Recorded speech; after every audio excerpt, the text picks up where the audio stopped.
So as we approach the final weeks of the legislature here, what would you say is the #1 issue that you would like to work with Governor Evers on? Well, I'd love to be able to have some kind of tax relief. We know we have a $4 billion surplus. One of the things that has constantly frustrated me is a number of Wisconsinites who leave when they retire to go to somewhere warmer. And I understand that the cold weather is not something that senior citizens like.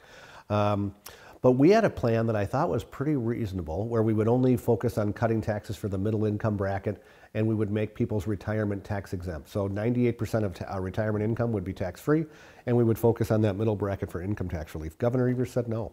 So that's an example where I'd love for him to come back and not just say we only want to focus on the very lowest bracket, which is the poor. I want to focus on the middle class. I want to focus on 2 firefighters, 2 teachers, a small business owner.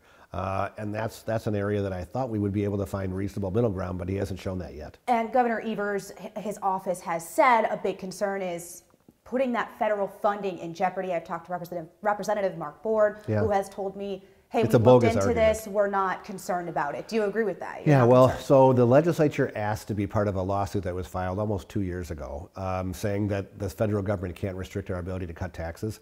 Governor Evers vetoed that, so we could not be part of the lawsuit. But the states that were won. They already won that. So we know that if we went to court, we could clearly cut taxes. It's a red herring argument.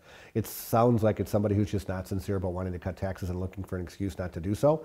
Let's hope he has a change of heart and realizes that the people under Bidenomics are suffering. We see high gas prices, high inflation, high food costs. They could use the money, and let's get it back to them. When's the last time you talked with Governor Evers? Oh boy, quite a while. Wow, not recently. Not recently. Not met in No. person No. for a conversation. Nope. Would you reach out to his Oh, office? I'm always open anytime. I've never said no whenever the governor asked to meet. When have you asked to meet recently? Oh, it hasn't been a long time.